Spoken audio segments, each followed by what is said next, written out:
loud. Okay. Yep. Good afternoon, everyone. My name is Patrice Winter, and I want to thank you for inviting me today to speak with you about office mechanics, what we can do while we sit. I am an associate professor at George Mason University. I'm teaching in the community health and global and community health department, but my life profession has been as a physical therapist. And so Bruce asked me to come again and speak with you. I've spoken with you in person a couple times, and it's always very enjoyable to see your group. So let's get started. What you see on the screen is just a brief outline on what I want to talk about today. And so we have spent a lot of time at our computers in this COVID time, and sometimes a little bit too much. And as we get out and about, I see a lot of stooped over people because they've been stooped over their computer for a very long time and not working against gravity as much as we should. So what I invite you to do is, even while you're just sitting, because I'm assuming you're all sitting now, don't change your position because I'm talking about it. But think of where the pressure is on your body. Where do you feel the chair is the chair on one sitting bone more than the other sitting bone? Is it back on your tailbone? Do you feel a lot of pressure back on your sacrum, which is the lower part of your spine? Do you have weight on your arms? Is there weight on the fronts of your thighs, or is the pressure more back towards the back of your tush? Do you feel pressure across your shoulder blades? Are you pushed back into the chair that way? So, where is the weight on your feet? Is there any weight on your feet?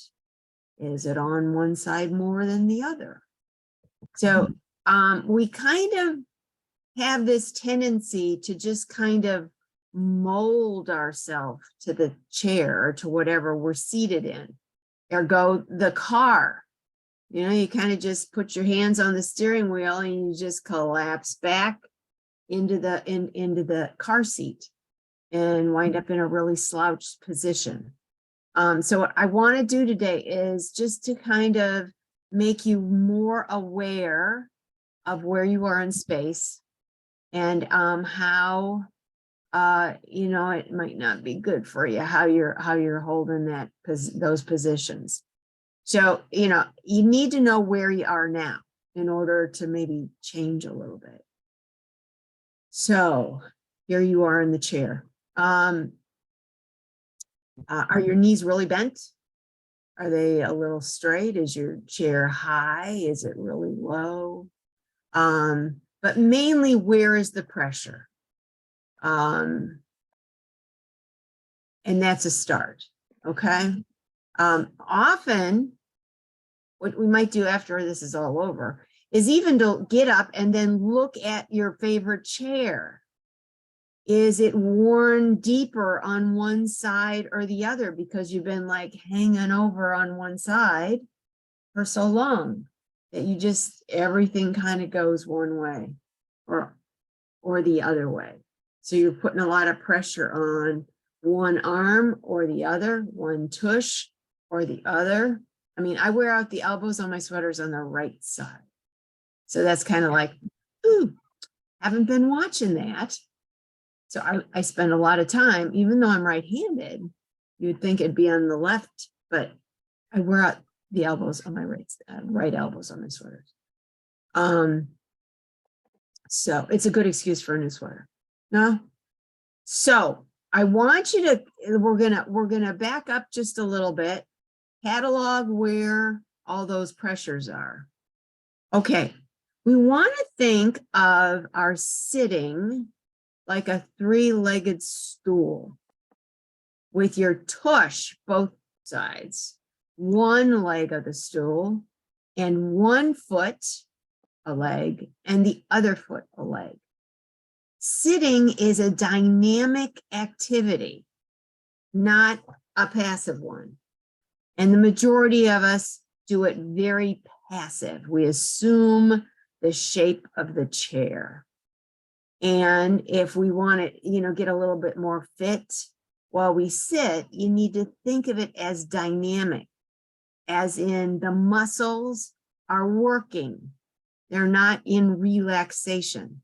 They're working functionally. They're not overworking. They're just supporting us when we sit. So if you think of that tripod, so you got a little weight, you're a little bit more forward on the end of your seat. You're not glued in the back. And I just got a message. My picture is being shown. So sorry. So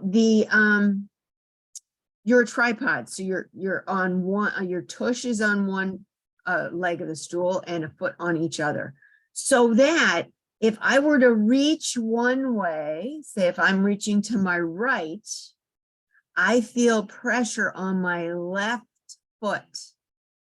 And when I come back in, I feel pressure on both feet.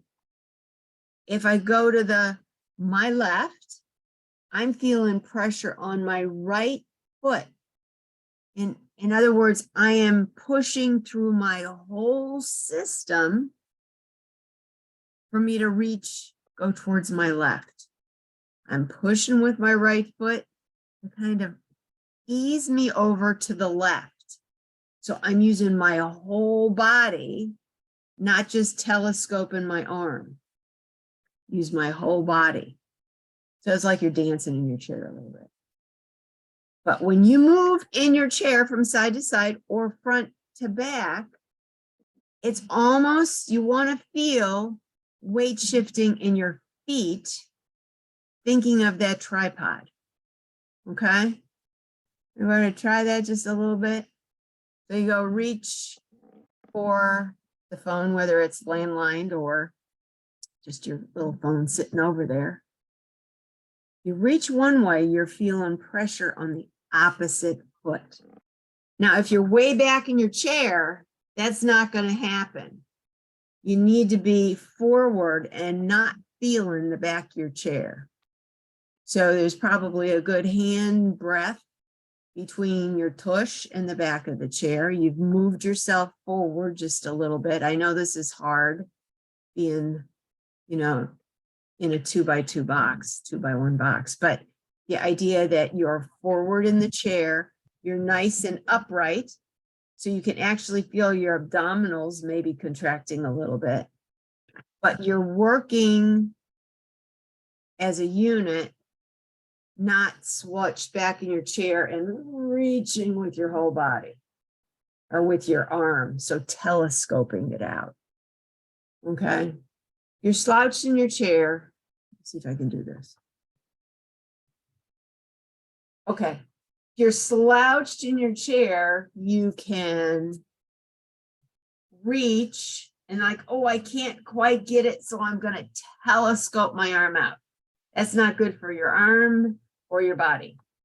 As opposed to, I want to reach. So I sit up a little bit more in my chair and I shift my body. And then I don't have to reach. It's like right there. My arm doesn't have to go, oh, because my whole body has gotten a little closer to what I want to go for. So it's a shifting of the body using the feet for balance rather than telescoping the arm, which we can bring in, like strain up in the neck and the shoulder and the arm. Much easier if you're working within your normal, your functional range of motion in your shoulders and your elbows and your arms. Okay. So tripod. So slouching is not your friend. Okay. Just think of when you slouch, you're a giant C from the side, the letter C. Where if I'm thinking up on my tush bones, no pressure on the back of my hips, back of my lower spine, I'm more like an S, okay, as opposed to a C. So y'all know what slouching is. So, and slouching collapses the front, brings the ribs all together, doesn't allow as much oxygen. And as we get older, we all need that extra oxygen to think. So if you're slouched, your ribs are all munched. There's no available, it's hard to take a deep breath as opposed to thinking kind of long and tall. You kind of open, you almost automatically want to take a nice breath. So yes, slouching is not your friend. Think long and tall. Another visual is, you get, say, a shirt back from the dry cleaner, and it's on the nice metal hanger, and the hanger's nice and level, and the shirt looks really good because it's been pressed. So you wear it for the day, and you slouch for the day, and you take it off, and you got a slouchy shirt. So you put it back on the hanger, and it doesn't quite hang the same way because it hasn't been utilized in its like best posture. Or if you bend the hanger, the shirt isn't going to look as good. So a slouched body is like a bent hanger. What you have on it isn't going to hang or be as functional as it was meant to be. So the idea of long and open and kind of be aware of not slouching. Okay. So cubicle stretching, there's not a lot of space, but think of like, let's go from the top down, that if you are sitting and you can't get up and move, you can always use, you can do a little exercises or stretching, primarily stretching, excuse me, when you're just in your space. Okay, so I want to start with the eyes. So when you are staring at your computer, that's like, it's not super close reading. There's like a little, it's a transitional, but for the most part, you are focused close. And there are certain muscles all through the head and neck that are stimulated with up close work and far away work. So the eyes, in their change in focusing close to back to far away, it affects small muscles in your neck. So if you are looking down, the flexors, or the ones in front, are a little bit tighter. And these are the muscles that are right bone to bone, not these bigger ones that you can see. It affects them a little bit, but the really small ones go a little tighter in front and they get stretched in back. When you look over the top of your computer, so I got a window behind my laptop. So I make sure that a couple times an hour, I look out the window because that stimulates the muscles that focus away. And those muscles are going to contract in back. They're going to work a little harder in back because you like to hold your head up so you can see out. And the muscles in front are going to relax a little bit more. So it's very important while you're at the computer to, like, you're focusing so much in closer that you take every hour time to go look beyond the screen. So like somebody's they're in like in a windowless cubicle, I'll tell them to like put a picture of a mountain or a beach scene. So even the picture is a faraway picture, even though it's only like maybe a foot, 18 inches beyond your screen. Your body perceives that mountain scene or that beach scene with the wonderful palm trees as being farther away. So your muscles, you kind of fool them. So you fool those away muscles to contract and the close-up muscles to relax a little bit. So it's really important, and it makes the small muscles around the eyeball, again, they can relax and they can change their modus operandi just by that focus of in close and away. So that's really important. Likewise, you can, like close your eyes and open your eyes, so that you are working with the different muscles in your face. So like scrunch your face up really, and then open real wide or smile real wide so that you are making the muscles in your face. It helps with air, it helps with neck.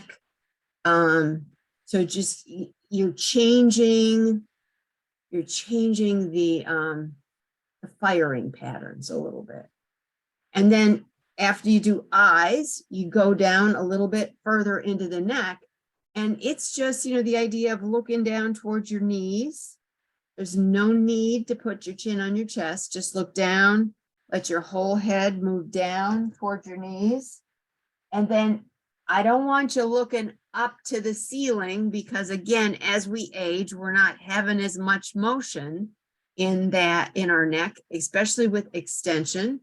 So it might be that you just kind of maybe look up a little bit. You don't even have to look up. Don't look up to the ceiling. Just the idea of tilting your chin up a little bit within your comfort, and breathe while you're doing it.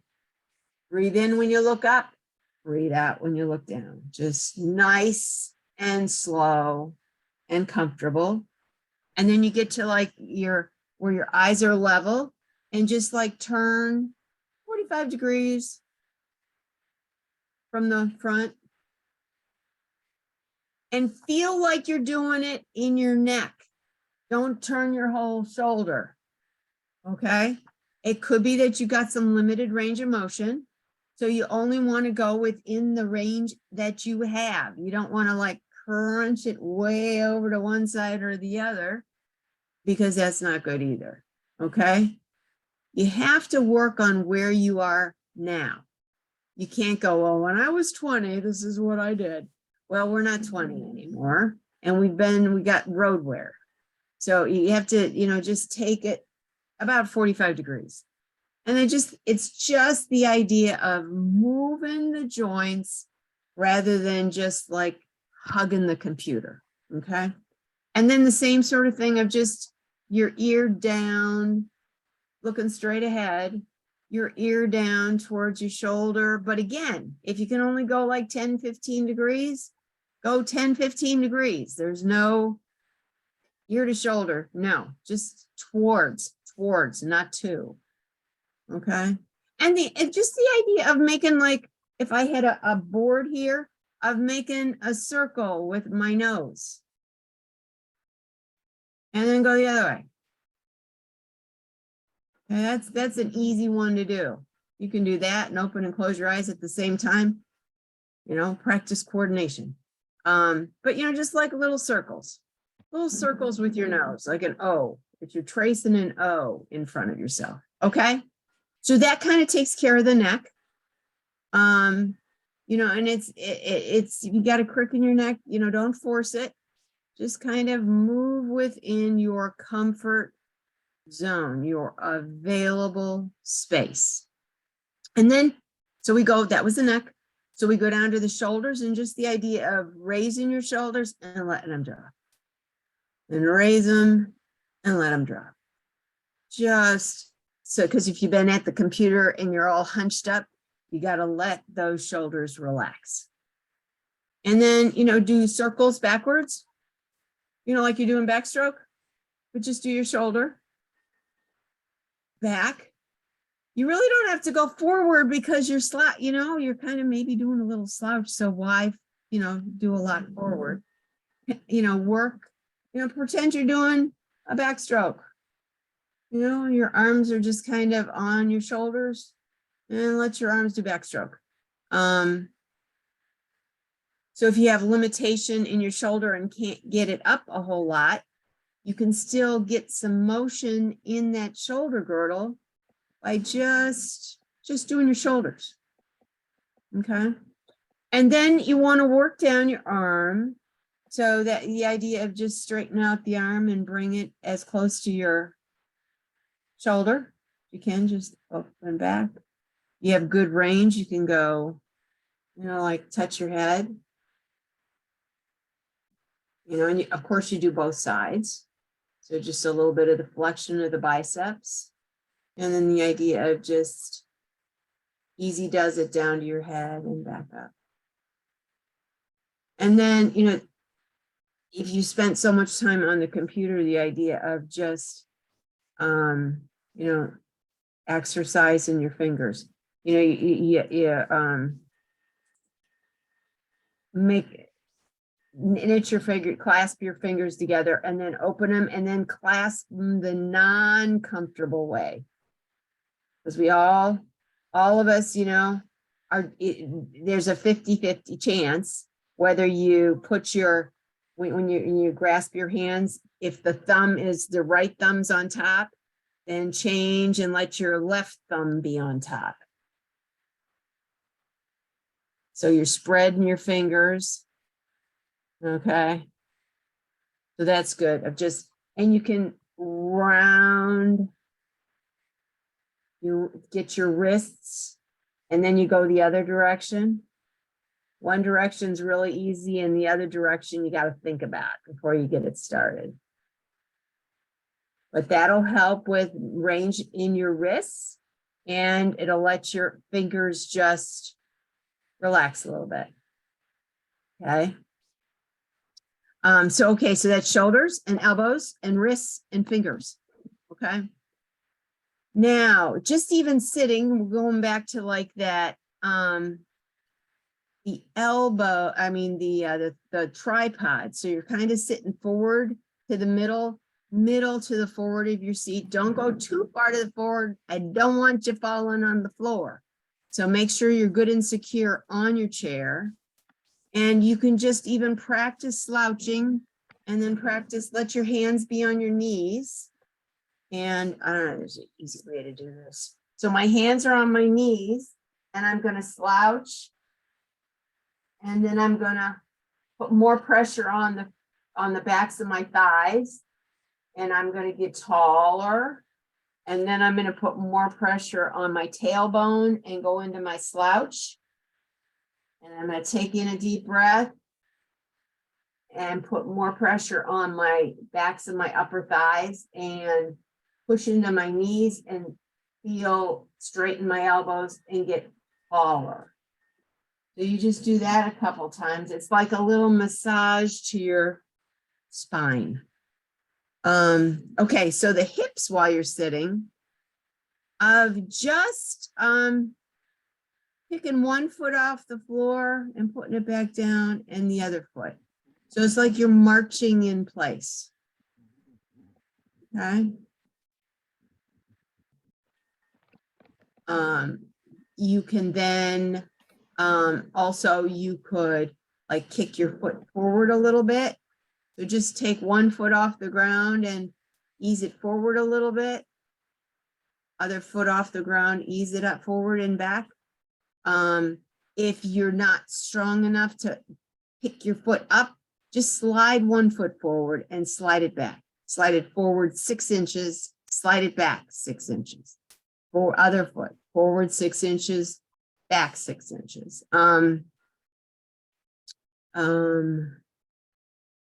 You could tap it out to the side. So you're just going out to the side and back, tap your foot out to the side and back, out and back. So it's like dancing feet. Just moving the hip a little bit, moving the foot a little bit. It brings in some trunk of some strength in your trunk. And it gets you breathing a little bit more. So just marching in place would work. And the idea of dancing feet, just kind of tap a foot out or tap it to the side, tap a foot out, tap it. So that you are engaging the lower extremities a little bit while you sit. Okay.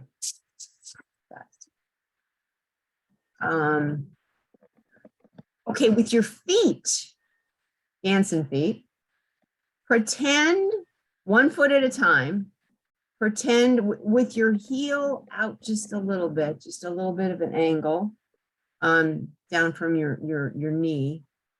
Your heel is on the ground, but your foot and your toes are kind of pointing up at an angle.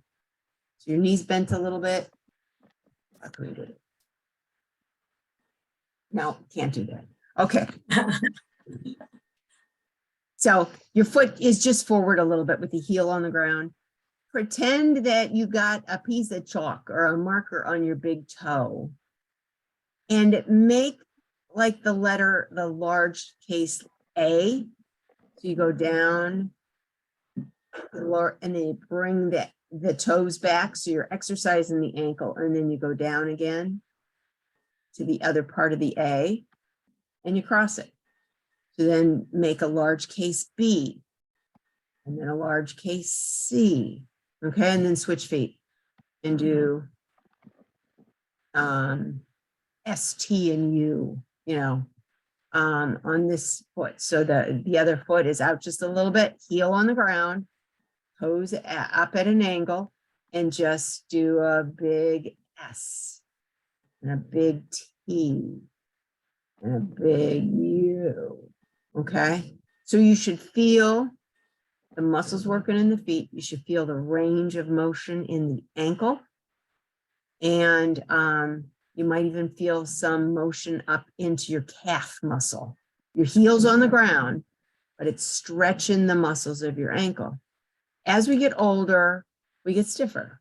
And ankles are triplanar. So there's like 3 different planes going through 3 axes. And that's so when the foot hits the ground and it's uneven, the body can go, ooh, I need to, do all of these different angles so I can stay upright. As we get older, one of the first things to get stiff are the ankles. You don't want your ankles to get stiff because that will increase fall risk. So this would be a good, exercise that you could do just about any time. You're eating dinner and let me do alphabet on one side and the other half of the alphabet on the other side. Or if you just have a little bit of time, spell out your first name on one side and your last name on the other. And then the next time you do it, switch so that you're doing different planes of motion with both ankles. But that would be one really good thing to do proactively with stiff ankles, or to prevent stiff ankles.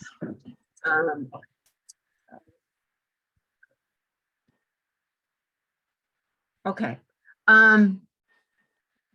So yeah, so even your feet of scrunch, leave your shoes off a little and scrunch up your toes as hard as you can, and then open them as wide as you can and extend them and scrunch them in. Will help with like arch. It'll help with keep your range of motion in your toes, and help with muscle tightness in the feet. Okay, real important. Okay. And that all you can do while you're sitting at your desk. Okay, you want to not forget to get up and move. It's really important to get up, at least once an hour, and even if you're, like I work in my bedroom area, I have a desk here. So the idea of getting up and walking around just a little bit, to get the blood flowing. Okay. We need that blood to flow to get oxygen up to the brain so we can think well. But always, get up and move a little bit. walking is really like the best exercise. You always want to have range of motion, flexibility. So flexibility is range of motion. Flexibility, strength, and endurance are like the three things: flexibility, strength, and endurance. So walking hits the whole body. Flexibility. If you are just walking, maybe you can only walk around the house a little bit, but the more it's an activity. So the more you do it, the stronger you get, the better you get at it. So flexibility, strength. So even just out walking, if you can walk down to the mailbox and back, maybe you do a little bit more. Or if you can walk a mile, you do a little bit more for a couple days and get up your strength and endurance. Okay, so walking will get flexibility, strength, and endurance. Other good ones, if you available, swimming is always good. Even, like aerobics, if you can't swim, just to do pool exercises. I found out from my 90-year-old aunt yesterday that she can't swim. And she's been going to they call it the Freedom Center in Minnesota, this pool for the last 30 years, twice a week. She's 90. She's doing pretty good. And she just, she doesn't swim. She just goes and walks in the water and does some exercise a couple days a week for like 40 minutes, I think. Her flexibility, strength, and endurance is really good. So the idea of, making sure that you have activity in your life to give you that flexibility, strength, and endurance that your body needs to be healthy and functional.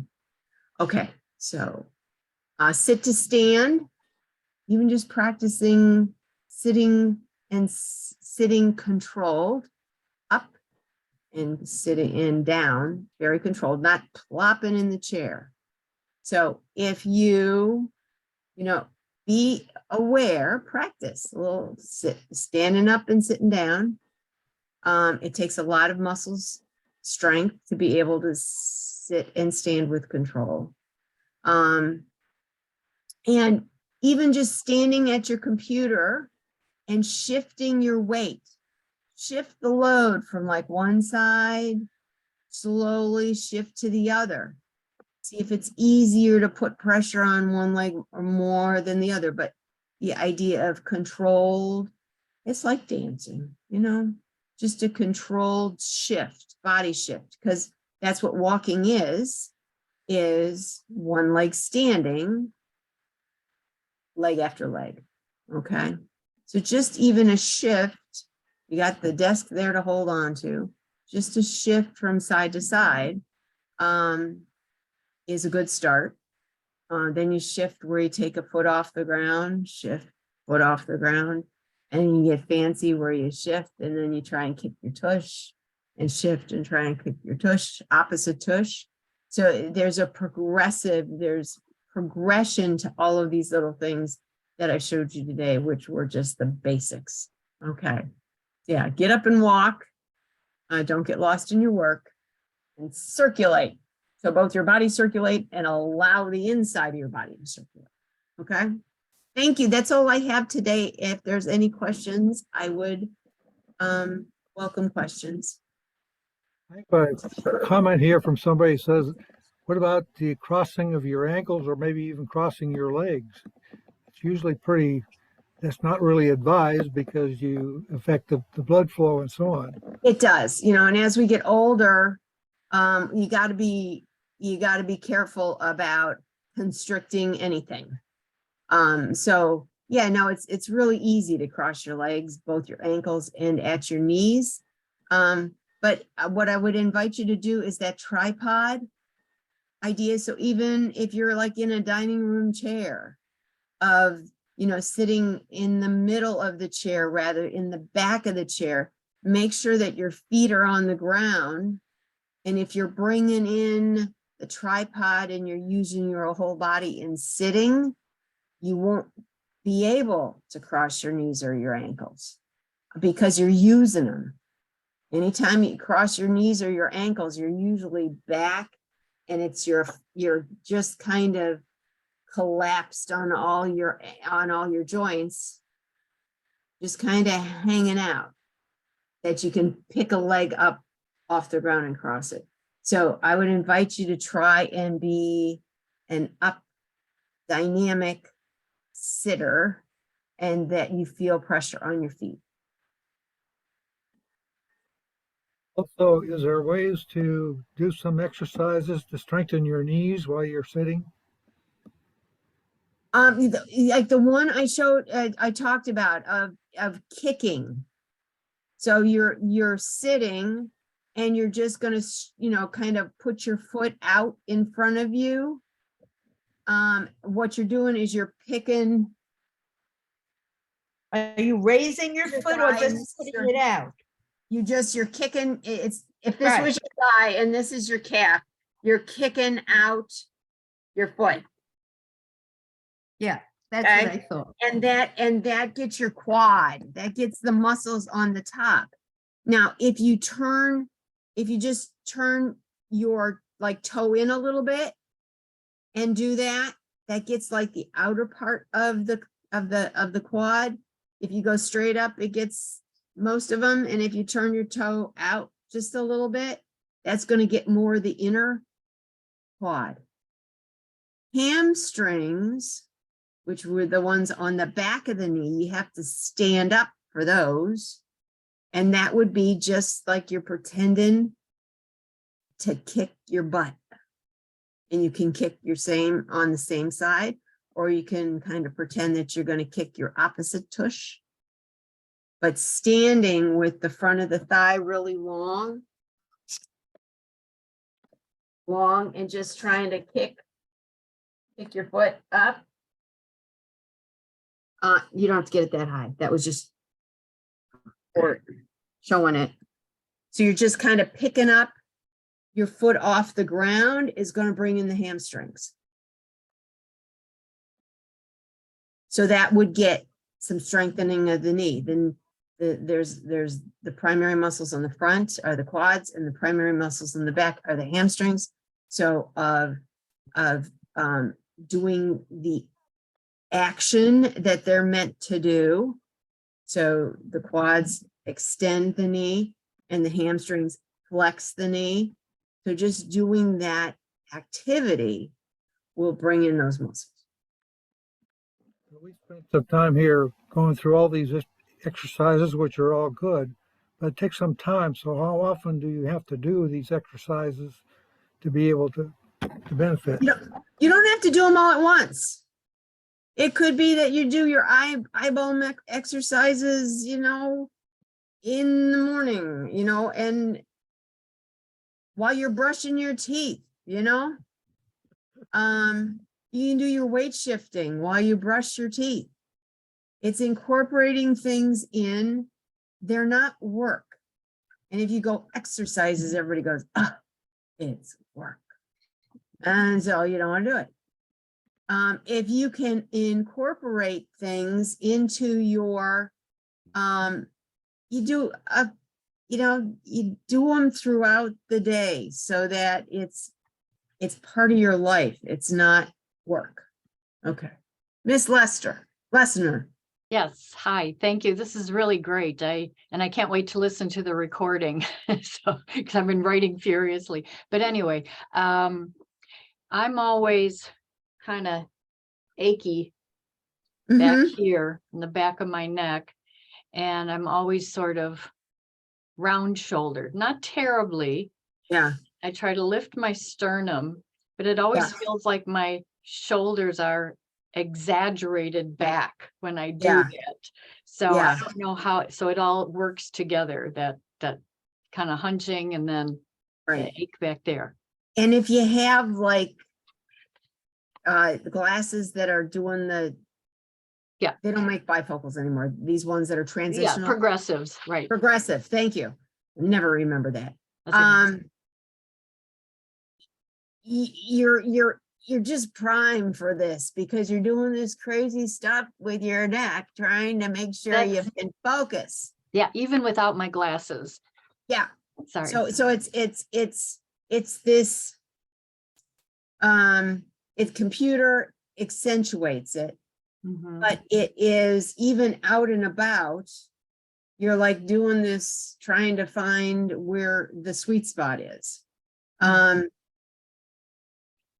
What has helped me the most is yoga, because it gets the muscles between my shoulder blades stronger, Mm, and then these guys don't have to work as hard. You mhm. could try like, push-ups off the wall. Think about, like your shoulder blades, between your shoulder blades and your spine, those muscles, they're called the rhomboids. Of getting those maybe a little stronger. And